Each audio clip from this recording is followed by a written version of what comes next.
Agora viajar para muito longe para falar de um objeto interestelar que tem sido alvo de intensos debates entre cientistas e entre os leigos também. É que oficialmente o 13 Atlas é considerado um cometa, só que um astrofísico da respeitada Universidade de Harvard recentemente identificou nesse cometa características que ele classifica como anomalias. E agora lidera a corrente que vê nessas descobertas um sinal de que pode haver vida inteligente fora da Terra. Era o ano de 1973, época de festas de fim de ano. Rita Lee e o Tutti Frutti cantavam.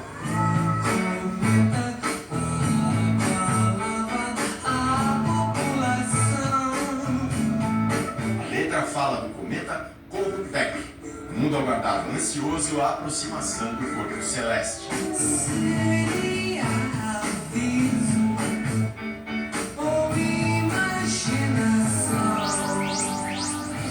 Agora, outra vez no final de ano, um novo cometa inflama a imaginação dos terráqueos.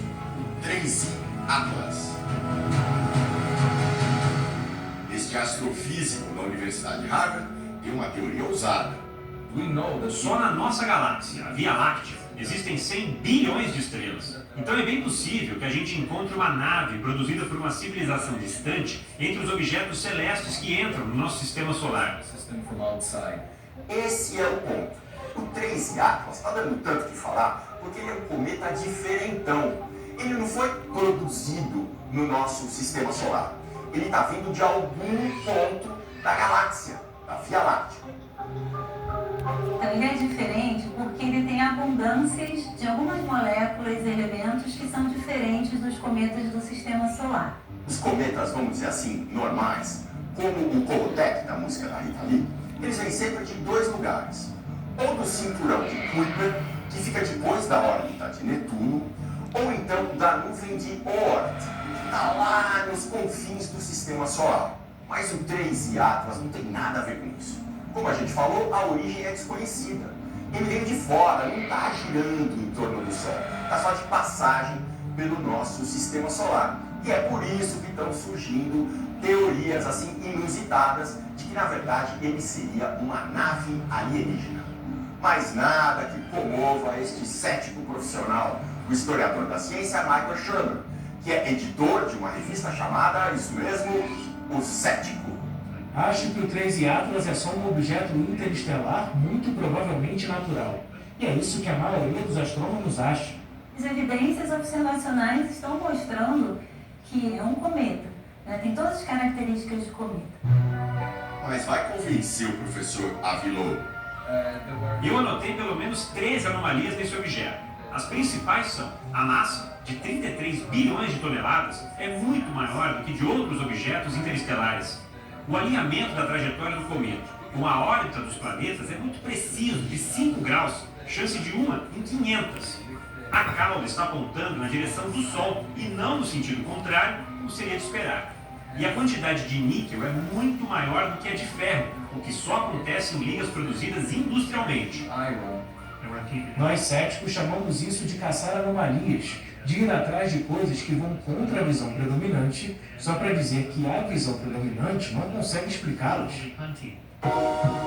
Conhecidos de muito tempo, o historiador e o astrofísico fizeram este ano uma aposta bem-humorada. Para Avilô, nos próximos 5 anos, vamos descobrir vida inteligente fora da Terra. Para Michael Shermer, claro, não. Valendo $1.000, cerca de R$5.500. Foi ideia do Michael, e eu aceitei porque tem uma vantagem. Eu sou do projeto Galileu, que busca objetos tecnológicos no espaço, e ele não faz pesquisa nessa área. O Ave é muito gente boa, gosto muito da mente aberta dele, mas sabe como é, sou cético. Esse ceticismo se baseia principalmente no fato de que o 13 Atlas é só o terceiro objeto interestelar a ser descoberto em todos os tempos.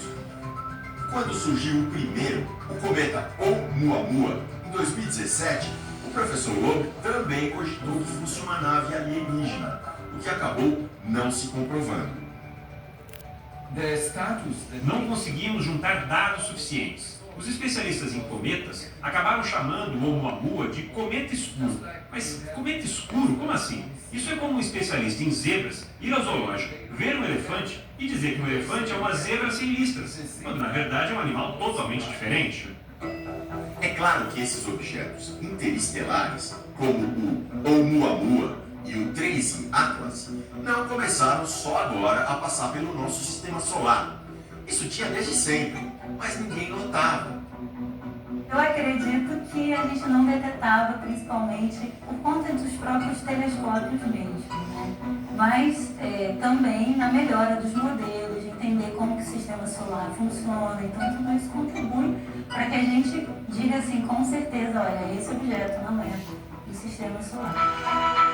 O próprio Tracy Atlas tem esse nome porque foi detectado pelo Atlas, um telescópio supermoderno inaugurado em 2022 no Chile. E também no Chile começou a operar este ano o telescópio Vera Rubin, com a maior câmera digital do mundo. A expectativa é de que nos próximos 10 anos o Rubin descubra de 5 a 100 objetos interestelares. Conhecer só 3 objetos interestelares não diz nada. O Tracy Atlas é realmente incomum comparado aos outros 2. Mas se a gente tivesse uma dúzia, ou 100, ou até 10 mil exemplos, aí sim a gente poderia dizer se um objeto é comum ou incomum. Enquanto esse dia não chega, o foco segue apontado para o Tracy Atlas. O grande momento vai ser no dia 19 de dezembro, quando o cometa atinge a aproximação máxima da Terra, 269 milhões de quilômetros. Na escala que eu criei, de 0 a 10, eu acho que a chance de o Atlas ser um objeto tecnológico, por enquanto, é 4. Mas no dia 19 vamos conseguir coletar mais dados para concluir se é uma nave ou se é um objeto natural. On December 19th.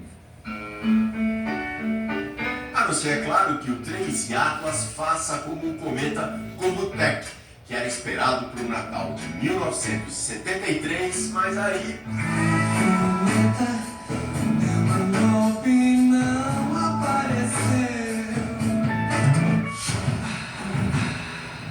Morreu hoje, aos 55 anos, Mauri Lima, irmão de Chitãozinho e Chororó. O cantor foi vítima de um acidente na rodovia Regis Bittencourt, em Wiracatu, São Paulo. Ele voltava de um show em Curitiba, onde se apresentou com o irmão, o também sertanejo Maurício. Segundo as primeiras informações, Mauri estava no banco da frente da van da dupla que bateu em uma carreta. Além do artista, um integrante da banda perdeu a vida. De acordo com a Polícia Rodoviária Federal, 10 pessoas estavam no veículo. Em uma rede social, Chitãozinho e Chororó comunicaram a morte de Mauri. Disseram que Maurício está bem e agradeceram o carinho e o entendimento de todos de se reservarem neste momento de profunda dor. Filho de Mauri, o também cantor Mauri Lima, viajava com o pai e o tio no momento do acidente. Ele escreveu que o pai era a pessoa que mais admirou na vida. Há 2 dias, Maurício e Mauri lançaram um clipe oficial de sua nova música, Paixão ou Loucura, gravada ao lado dos irmãos Chitãozinho e Chororó. Fantástico fala agora sobre o caso Benício. Imagens exclusivas mostram como foi o atendimento ao menino de 6 anos, vítima de um erro médico no hospital particular de Manaus. Ele recebeu uma injeção de adrenalina na veia, quando o indicado seria por inalação. Segundo a investigação, o que aconteceu foi uma sucessão de equívocos que custaram a vida de uma criança. Benício chega andando ao hospital. Está com tosse seca e febre.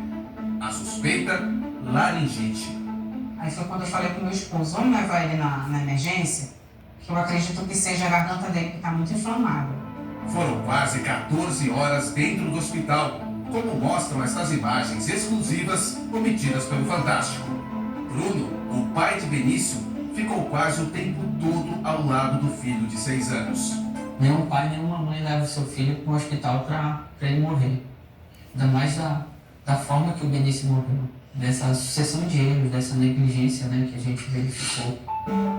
Sábado, 22 de novembro, os pais levam o filho ao Hospital Santa Júlia, que fica em Manaus, é particular e aceita o convênio da família.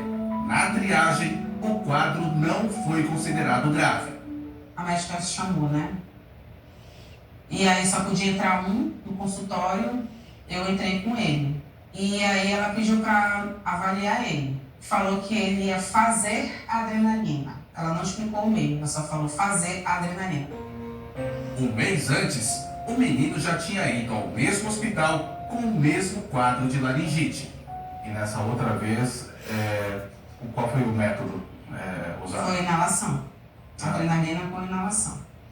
E deu certo? Tudo certo. Sendo um caso de laringite, a gente usa a adrenalina inalatória regularmente. Então a gente faz a inalação com adrenalina e espera uma melhora rápida, mesmo que fugaz. A adrenalina é um hormônio produzido pelo corpo, que pode ser sintetizado e usado como medicamento. A inalação com adrenalina é indicada para problemas respiratórios leves. Já a injeção de adrenalina aplicada na veia é usada em casos graves, como paradas cardiorrespiratórias. E ela é feita com uma dose muito pequena, proporcional ao peso do paciente e infundida muito lentamente, então, como regra, em cenário de terapia intensiva. A médica que atendeu Benício pela última vez se chama Juliana Brasil Santos. Pra mim tava tudo certo que seria inalação, então eu não questionei ela. Eu só falei ok. A senhora lembra se a médica ou a senhora, vocês leram o que tinha sido impresso? Não, eu não li, ela também não leu. Ela imprime assim. A família segue para a enfermaria do hospital levando a prescrição médica. E ele estava normal. Ele só estava um pouco com medo, né? Que ele não queria ser furado, né? Todo tempo ele estava me perguntando, mãe, eu vou ser furado, eu vou ser furado. Esta é a prescrição feita por Juliana, que é médica há 6 anos. Adrenalina pura, não diluída, via intravenosa, ou seja, aplicada na veia. 9 miligramas ao todo, divididos em 3 doses.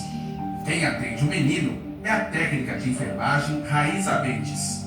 Quando ela coloca o sono dele, é a hora que eu pergunto, é o momento que eu pergunto, cadê a inalação com adrenalina? Sempre foi por inalação. Aí ela me responde, eu também nunca fiz na veia, mas está aqui na prescrição médica, a médica prescreveu na veia. Na própria prescrição consta: é preciso ter alta vigilância quando a adrenalina é na veia. Mesmo com esse alerta, mesmo com a dúvida da mãe, Raíza aplica a primeira dose. A gente nunca deve menosprezar o familiar, né, no caso de pediatria, que questiona alguma coisa, então a gente checa, vai até a última instância, eventualmente pede para o médico vir, confirmar, falar com a família, é isso mesmo. Os pais contam que assim que recebeu a adrenalina na veia, aqui na enfermaria do hospital, Benício começou a ficar pálido e reclamou de dores no coração. Aí eu comecei a entrar em desespero, meu marido fala, corre, chama o médico, para a técnica Raíza, né? Ela prontamente larga e vai atrás da médica Juliana. Ela perguntou o que tinha acontecido, eu informei que eu tinha administrado a medicação e que a criança tinha tido reação, né? E ela perguntou qual a medicação, eu falei que foi adrenalina, e aí ela pegou e falou, tá bom. Este é o momento em que a médica Juliana chega à enfermaria. A Juliana chegou, olhou a palma da mão dele, estava muito amarelada a palma da mão dele, e ela me perguntou se ele havia comido cenoura. Aí eu respondi para ela, que cenoura? Meu filho tomou café da manhã. Ele tá assim porque aplicaram adrenalina nele. Juliana Brasil Santos troca mensagens com o médico e escreve: eu que errei na prescrição. Depois, no relatório ao hospital, ela reafirma que prescreveu erroneamente. Benício é levado às pressas da enfermaria.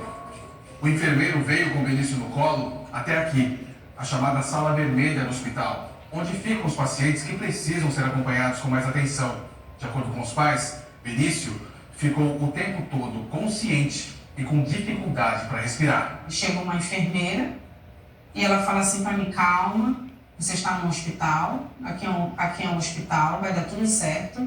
4 horas depois, Benício é transferido da sala vermelha para a UTI.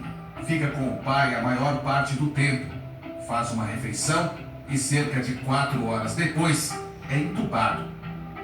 falava com ele internamente, embora filho, embora melhor essa oxigenação. Eu rezava muito, muito, ajoelhado do lado da maca. E infelizmente essa oxigenação não chegou. Benício teve 6 paradas cardíacas e não resistiu. E é uma dor muito grande que eu vou levar para minha vida toda, pelo que a gente está analisando, verificando, observando, né? É uma sucessão de erros, né?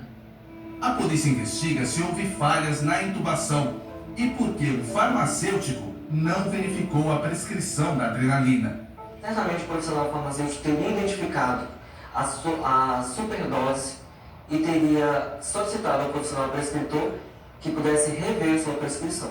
Percebe-se um erro estrutural, sequencial de protocolos, de cuidados, e aí você vê que o Benício teve chance. O Benício foi vítima de um crime? Com certeza, homicídio. A médica simplesmente emitiu uma prescrição médica e não revisou, que seria uma conduta básica de dupla checagem da médica. A técnica de enfermagem poderia ter também realizado a dupla checagem e teria evitado esse resultado. Eu administrei a medicação conforme a prescrição médica, né? Não tive auxílio, não estava sozinha. Você é técnica há quanto tempo? Eu sou técnica há 7 meses. Raíza Bentes foi suspensa das suas atividades pelo Conselho Regional de Enfermagem e responde em liberdade. Em nota, a defesa da técnica de enfermagem disse que vai se manifestar após o término das investigações e que Raíza seguiu a prescrição conforme recomendação da enfermagem do hospital. Juliana Santos Brasil foi afastada do Santa Júlia. À Justiça, a médica apresentou este vídeo, alegando que o sistema de prescrição eletrônica do hospital trocou, sem ela perceber, adrenalina por inalação por adrenalina na veia. Sem ação do médico, o sistema não faz nada, de forma automatizada. Então houve o erro de quem aí? A gente ainda está validando o caso, mas do sistema a gente pode garantir que não foi. A médica conseguiu um habeas corpus preventivo para não ser presa durante as investigações. O advogado dela reafirmou que houve falhas no sistema de prescrição e também nos procedimentos seguintes. A nosso ver, foi uma multiplicidade de fatores. Desde o momento em que há uma quebra da dupla checagem ou tripla checagem, a ausência de um farmacêutico na farmácia. Em algum momento, a doutora Juliana errou? Não, eu não considero que ela errou. Toda a nossa gestão está envolvida em elaborar planos de ações para que, nesse momento, já em andamento, as ações sejam configuradas para que a gente evite situações semelhantes e com um desfecho trágico como foi esse. Benício era filho único. Faria 7 anos no dia de Natal. Ele já sabia ler e escrever e se definia assim. Me chamo Benício. Gosto de gibi e viajar para Fortaleza. Gosto de desenhar. A gente sempre vai lembrar dele. Da criança que ele era. Uma criança pura, meiga, não era desobediente, né? Assim, o ser vivo mais puro que eu já encontrei, que eu conheci na humanidade.